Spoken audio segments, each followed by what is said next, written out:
Sabe uma frase super comum, tipo, alguém foi tomar banho? O que ela poderia revelar sobre o cosmos, sobre a natureza do tempo e até sobre milagres? Parece um pulo gigantesco, né? Mas é exatamente isso que a gente vai explorar agora.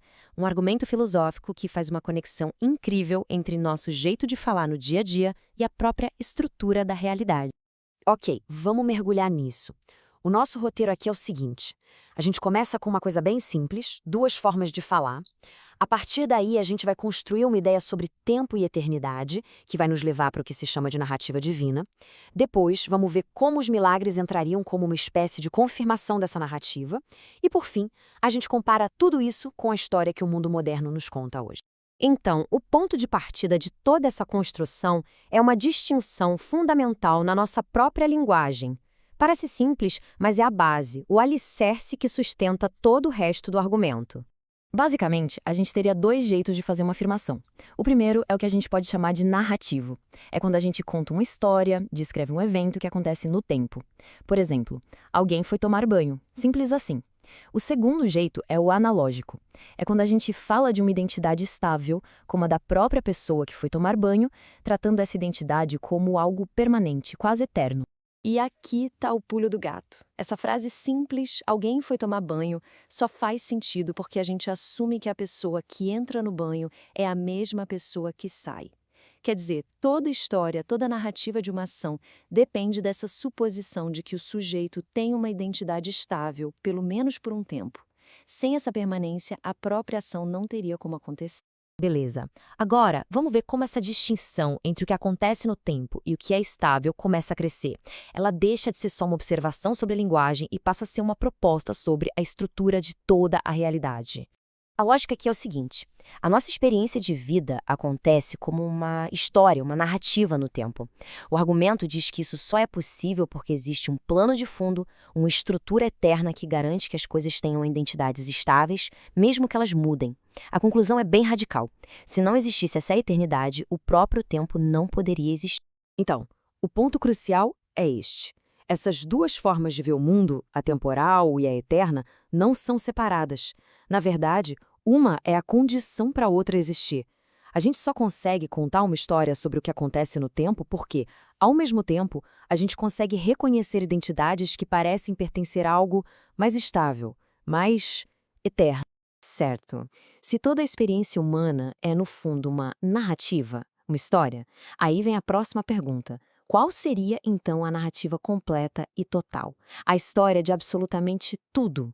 E é aqui que surge o conceito da narrativa divina. Pensa nela como a história única, completa e totalmente real de tudo que já aconteceu, com cada ser no universo. Desde uma pedrinha rolando morro abaixo até a formação de galáxias. Uma história que, na sua totalidade, só seria conhecida por Deus.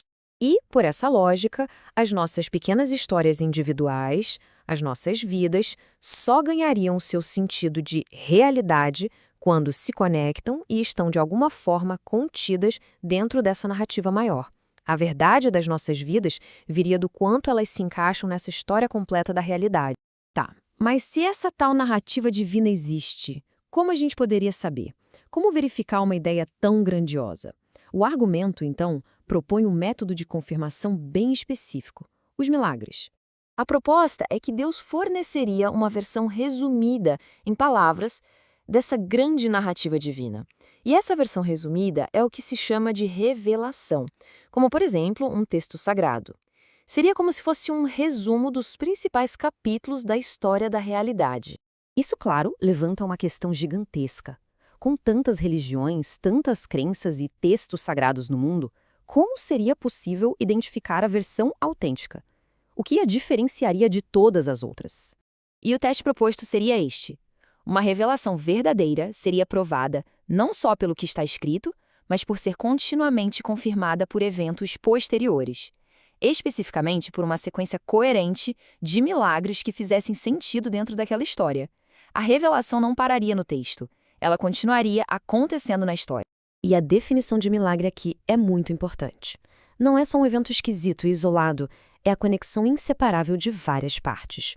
Usando o exemplo de Fátima, o ponto não foi apenas o sol dançar, foi o evento extraordinário junto com o anúncio prévio, acontecendo na hora exata que foi prevista e ainda conectado a profecias que se cumpririam depois. É o conjunto que importa. Para fechar, vamos usar toda essa estrutura para analisar a nossa visão de mundo hoje, a visão moderna, porque, segundo essa linha de pensamento, ela também é uma história, uma contranarrativa. A ideia aqui é que a concepção científica moderna do cosmos não é só um conjunto de fatos neutros. Ela também é apresentada como uma grande narrativa, uma história que tem suas próprias suposições, seu próprio começo, meio e talvez fim.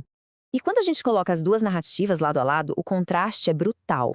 De um lado, na narrativa tradicional, a realidade vem de uma fonte transcendente. E a mente humana tem uma conexão profunda com a estrutura do real. Do outro, na narrativa moderna, os eventos materiais simplesmente acontecem, e a mente humana é só uma observadora distante, quase alienada, sem conexão real com o mundo lá fora. A crítica feita a essa narrativa moderna é bem forte. A alegação é que, para ela ter credibilidade e parecer puramente objetiva, ela precisa esconder suas próprias origens filosóficas, precisa mentir sobre ser apenas fatos. E isso, segundo o argumento, a diferencia de todos os sistemas mitológicos antigos, que sempre foram abertos sobre suas origens. E tudo isso nos deixa com uma pergunta final bem provocadora.